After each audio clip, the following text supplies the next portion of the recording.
아르헨티나에 거주를 하고 있고요. 선수 육성, 관리, 비즈니스까지 모든 업무를 해서 전부 다 근데 해외 구단에서 테스트로 해서 입단할 수 있는 경우가 쉽지 않을 것 같아요. 저도 계속 스스로 계속 생각했어요. 내가 오늘 뭘 담아야 될까 생각하다가 저희 셋이 얘기한다고 생각하시면 너무 좋을 것 같아요. 황코치님 오시면은 시작하겠습니다. 자, 마라도나를 너무나 사랑한 나머지 축구를 위해 과감히 아르헨티나를 떠나 취미도 축구, 직업도 축구, 인생이 축구 그 자체인 박민호님입니다. 박수!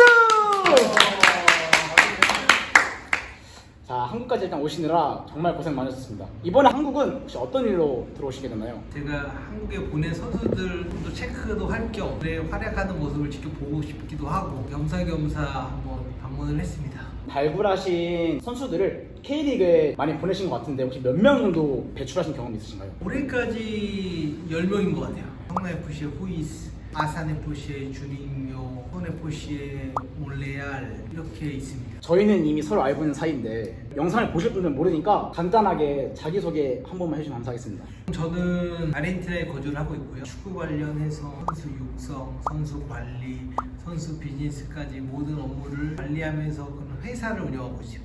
아르헨티나에서 해외를 자주 왔다 갔다 하는 게 뭐 힘들진 않으신가요? 근데 저는 우선 비행기도 잘 타고요. 축구를 네. 잘 보러 다니고 선수들을 찾으러 다니고 있고 항상 날아다니고 있습니다. 사실 저는 너무 뵙고 싶었어요. 옆에 계신 황코치님이 매일매일 민호 형님 얘기를 해주셨어요. 그래서 오늘은 해외에서 축구 현업 하시는 분을 모시고 축구에 관한 그리고 선수에 관한 얘기를 해보고 싶어서 저희가 이렇게 모이게 됐습니다. 사실 아무리 축구가 대중화되고 미디어에 많이 노출된다고 해서 실제로 선수들이 어떻게 해외로 진출하는지 저를 포함한 일반인들 많이 모를 것 같아요. 현재 축구를 하는 학생, 성인 선수들 중에 해외로 나가고 싶어하는 선수들도 있을 것 같은데 실제로 선수들이 어떠한 방법으로 해외로 진출하게 되나요? 근데 일반적으로 보면 특히나 한국에서 해외를 나가는 친구들은 네. 테스트를 통해서 이렇게 나가는데 네. 실질적으로 해외 구단에서 테스트로 해서 들어올 수 입단할 수 있는 가능성은 정말 쉽지 않을 것 같아요. 왜냐하면 네. 결국 프로 선수를 우리는 뽑고 있어.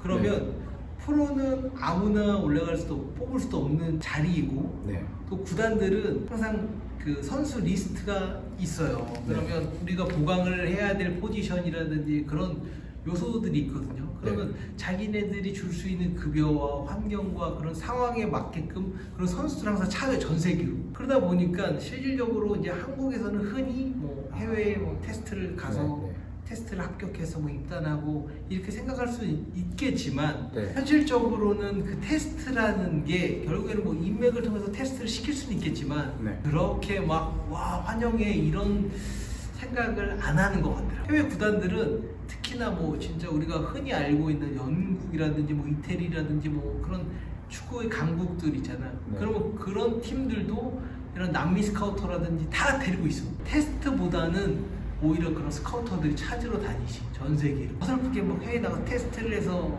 프로 입단하고 거의 쉽지가 않다라고 나는 생각을 해. 그래봤자 거의 된다고 해도 1년? 왜냐면 그 많은 아이들이 오피셜 뜨잖아. 근데 1년 있다 다 없어진 애들이 거의 90% 이상. 그게 현실이야. 옆에 있는 저희 다원 축구 클럽의 황코치님과의 관계는 어떻게 되시나요? 그래 우리 이 황 대표님은 황 부장님이라고 해야 되나? 편하게 부르시죠. 정말 우리 오랜 친구고 초등학교 6학년 때부터 친구니까 27년 친구입니다. 그러면 예전보다 근데 네. 어차피 아르헨티나 얘기할 때 단독샷이 낫지 않아? 축구 선수를 몇 살 때부터 하셨고 포지션 어디였는지? 어릴 때는 차범구 축구교실이라는 곳에서 축구를 해왔고 서울에 있는 서강초등학교를 5학년 2학기 때부터 축구를 시작했고 그래서 축구 선수의 삶이 이제 그때부터 이제 시작하게 됐지. 왜냐면 그때 당시는 그냥 보통이었던 것 같아. 나는 정말 축구를 좋아했고 그냥 빠져 있었던 것 같아. 그거를 될 수도 이제 있고. 언제까지 하신 거세요? 그래서 거의 고등학교 3학년 때까지 그러니까 고등학교 졸업할 때까지 했지. 아까 자기소개 때 간략하게 직업에 대해 설명해 주신 것 같은데 그걸 조금 더 딥하게 좀 더 전문적으로 얘기할 수 있으실까요? 현재로서는 저는 IFCA라는 스페인시로 하면 IFCA라는 축구 매니지먼트를 하고 있습니다. 그 일에 저희 업무는 축구단을 키우고 발굴하고 또 관리하고 또 그들에게 맞는 옷을 입혀주고 축구 지도자들 지도자 관리도 하고 전문적인 축구 관련해서는 전체적으로 업무를 보고 있습니다. 원래 코치를 하다가 회사 설립이랑 뭐 스카우트 발굴적으로 넘어가시잖아요. 그 혹시 계기가 어떻게 될까요? 우선은 유선영 코치로 시작을 했어요. 왜냐면 저가 선수 가리키는 걸 좋아했고 어릴 때는 제가 열심히 가리키면 축구 선수가 되겠다, 될 수 있겠다, 만들 수 있겠다는 생각을 했어요. 근데 그거는 정말 말도 안 되는 정말의 환상이었고 왜냐면 제가 일을 하다 보니까 지도자가 할 수 있는 거는 그냥 정말로 축구를 가르쳐 주는 거 외에는 없더라고. 이왕 한 거 시스템을 만들 수 있는 사람이 되자. 잘하는 선수들이 왜 잘하고 평범한 선수들은 왜 평범하고 못하는 선수들은 왜 못하는지를 항상 생각을 하면서 살고 있어요. 아르헨티나에 있다 보면 정말로 특별한 애들을 봐. 그리고 봐왔던 애들이 지금 리버풀의 10번, 알렉시스 마칼리스테, 첼시 5번 선수들을 내가 어릴 때 봤거든. 근데 그걸 보면서 야, 지도자는 힘이 없구나. 지도자로서 선수를 키워줄 수 없겠구나. 그래서 그런 회사를 한 거고 내가 정말로 열심히 선수들을 가리키고 키워서 결국은 얘를 진짜 좋은 선수를 키우려면 얘를 어떻게 마케팅할 줄도 알아야 되고 키울 줄도 알아야 되고 얘가 맞는 옷은 어떤 옷이고 얘의 성향이라든지 축구 스타일은 어디에 어울리고 그런 거를 연구를 안 할 수가 없겠더라고. 근데 그럼에도 불구하고 후회한 적 없으신가요? 그냥 코치할 걸 하고. 아니야, 난 단 한 번도 없고. 나는 좀 사람이 난 되게 단순해서 내가 출장을 왔지만 오늘 일적인 업무를 보면 연세대학교 운동장 가서 우리 선수를 내가 트레이닝을 시켰고 그 이후에 미팅이 있어서 난 또 날라왔고 다른 클럽과 미팅이 있어서 또 그쪽으로 넘어갔고 이게 지금 4번째야. 진짜 바쁘게. 경력 중에 솔직히 제일 특이한 게 아르헨티나라는 나라에 지금 현재 거주 중이신 거잖아요. 축구 관점에서 바라보는 것이 아닌 아르헨티나라는 나라는 좀 어떤 편인가요? 정말로 한국과 정반대인 나라. 첫 번째는 위치가 시차도 반대, 계절도 반대, 사람들 성향도 반대, 모든 게 반대야. 나는 정말로 좀 메리트가 있다라고 생각을 해. 흔치 않아. 흔치 않고 한국은 빨리빨리. 근데 거기는 굉장히 좀 느리지만 그래도 그 안에 나는 낭만이 굉장히 있다고 생각해. 낭만이 있고 우리 한국에서 느끼지 못하는 그 여유가 그 안에는 있어. 근데 내가 아르헨티나에 사는 이유는 내 일이 좋아서 하는 거야. 나는 내 일을 거기서 하고 있지 않았다면 난 굳이 아르헨티나에 살 의미는 없어. 저는 솔직히 마라도나 세대가 아니잖아요. 그래서 축구 강대국 하면은 브라질, 뭐 영국, 이탈리아 이런 데 생각나는데 왜 축구를 위해 아르헨티나를 가셨는지가 궁금합니다.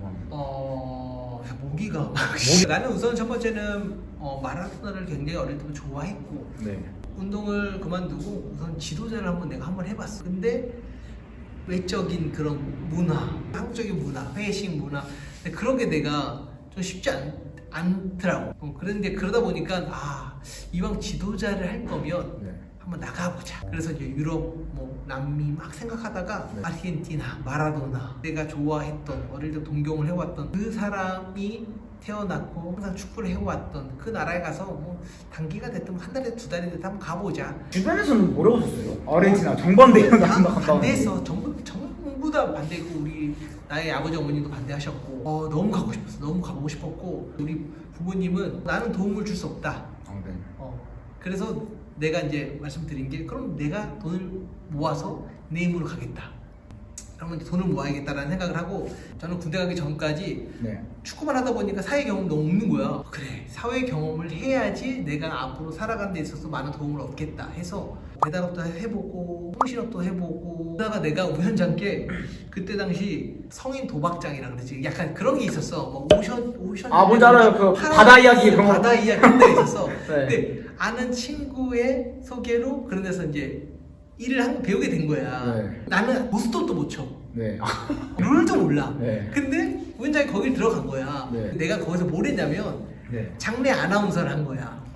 신기하다. 마이크를 들고 정말로 내 멘트 하나에 잭팟이 터지신 분들이 나한테 팁을 주시는 거야. 내가 마이크를 들고 다니니까. 내가 그런 경험을 통해서 많은 사람을 알게 됐고 돈이 정말 수십억 있는 분들과 아니면 몸으로 일을 하셔서 하루 일하고 하루 먹고 살 수 있는 그런 분들하고도 소통을 하면서 정말 거기서 많은 난 경험을 했었거든. 아르헨티나에서 어느 곳 장소에서 선수를 조금 발굴하신 편이신가요? 저 영화에서 나온 것처럼 국내에서 축구하고 있는데 막 캐스팅 한다거나 또 경기를 많이 보러 다니고요. 1부, 2부, 3부, 4부 유소년 리그 뭐 다 보고. 근데 지금은 솔직히 유소년 리그보다는 뭐 프로리그를 많이 보고요. 세계적인 팀들의 남미 스카우트들이 많잖아요. 그런 분들과 어떠한 관계가 있고 커뮤니케이션 같은 게 혹시 있으신가요? 우리 친구들 이렇게 보면 뭐 진짜 말 그대로 첼시 스카우터도 있고 네. 뭐 NCT 스카우터도 있고 뭐 AC 밀란 스카우터도 있고 걔네들 역시 선수를 계속 찾고 있고 공유를 해달라고 하고 나 역시 예를 들어 뭐 K리그라든지 뭐 아시아 국가라든지 뭐 중동이라든지 멕시코라든지 네. 그 친구들도 나한테 계속 선수를 추천을 받기를 원하고 예를 들어 유럽에 있는 에이전트들 역시 아르헨티나에 뭐 괜찮은 선수들이 있냐 없냐 이제 그런 것들을 계속 우리는 소통을 하니까 그런 분들 사이에서도 일을 하고 있다는 거는 파워가 있으신 거네요. 걔네들도 내가 미쳐있다는 거 알아. 내가 정말로 그런 식으로요? 이 분야에서만큼은 네.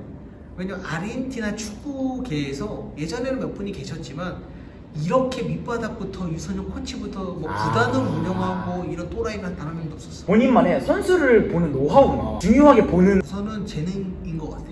노력으로 뭐 뛰어넘을 수 있다 절대 나는 그렇게 생각 안 하고 1번은 재능이고 두 번째는 그 스타일 화려함보다 결국에는 볼을 잘 찰 수 있는 자기만의 색깔이 강한 애들이 좋더라고. 선수의 그 재능 얘가 갖고 있는 장점이 뭔지를 가장 어릴 때는 흔히 뭐 스피드가 빠르면 뭐 키가 크면 막 두각을 나타낼 수 있겠지만 머리가 없으면 쉽지 않아. 축구는 진짜 판단 싸움이기 때문에 머리 이거는 가르쳐서 될 수 있는 부분이 아니거든. 스피드가 있다, 키가 크다 그런 거는 한계가 오는 것이고 유럽 탑리그로 가는 애들 내가 봐왔다 그랬잖아. 걔네들은 어릴 때는 좀 작지만 기술적인 것과 머리와 네. 집중력 그리고 끈기, 운동 욕심 이런 거가 정말 중요해.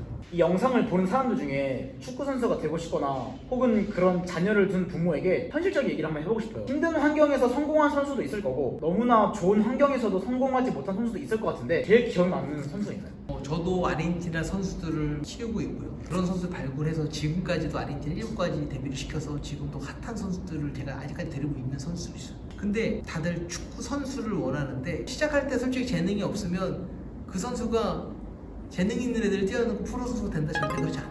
쉽지 않은 길은 건 누구나 다 알아. 팔을 안으로 보면 하고 축구를 딱 시작하겠으면 내 아들은 손흥민처럼 키울 거야. 근데 어떻게 보면 아이는 손흥민 같은 재능이 없어. 프로 선수들은 그래도 다 좋은 재능을 갖고 있었던 선수들이야. 근데 운도 따라야 되고 쉽지 않은 과정을 극복해야 되고 멘탈도 중요하고 여러 가지가 나는 요소가 필요하다고 생각을 해. 근데 대부분 사람들 그러잖아. 훈련 양으로 나는 축구 선수가 될 거야. 성실하면 축구 선수 될 거야. 근데 그게 한계가 있어.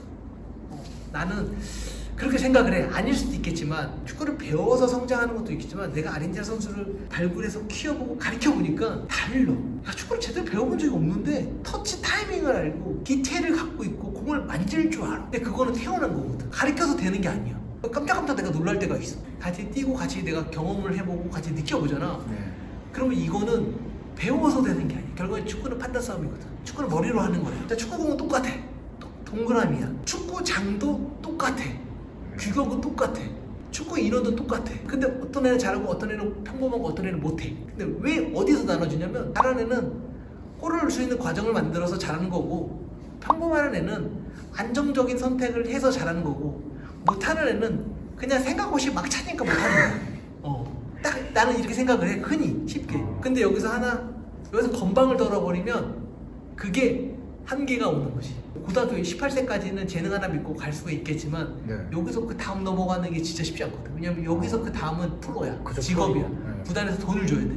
근데 건방을 떠면 결국에는 이게 무너지더라고. 그리고 거기서 이제 배고픈 선수들, 멘탈적인 좋은 거, 간절한 선수들은 올라가잖아. 근데 그 흔히 뭐 손흥민 선수 뭐 이런 대단한 선수를 보면 멘탈이 좋잖아. 언어 구사 능력, 심리학, 내면적으로 강한 거야. 운동장에서 프로페셔널한 거고 축구 선수들이 축구장에서 잘해야지 기회를 얻어. 밖에서 나 축구 잘하는 선수를 막 얘기하지만 실질적으로 운동장 들어가서 거짓말 못하거든. 딱 하는 거 보면 알아.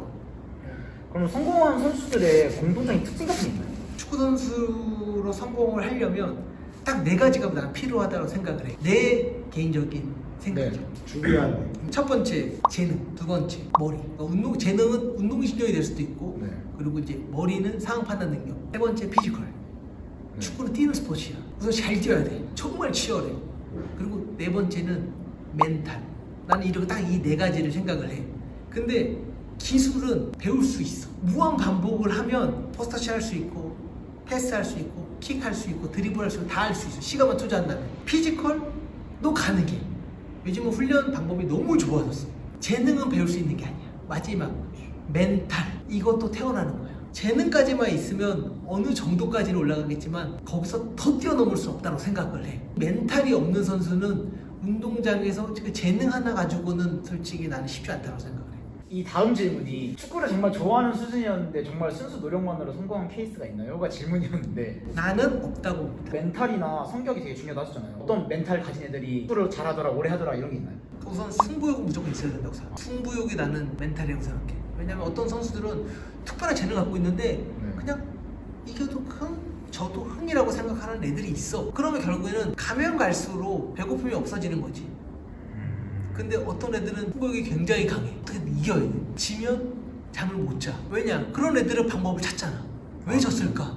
내가 왜 못했을까? 방법을 찾기 때문에 성장 가능성이 굉장히 높다라고 생각을 해. 우리가 이제 지도자 때문에 고등학교 나온 거지. 우리가 고등학교 2학년 때 그거 다 같이 그냥 도망을 가자. 아르헨티나에 계셨을 때 월드컵 우승하고 어땠어요? 현지에서? 맞아. 나 울었잖아. 월드컵 결승. 그러니까요. 나 축구보다 울고 있었어. 끝났어. 아르헨티나 아직도 마라도나가 죽고 나서 한동안은 저녁 10시가 되면 베란다에서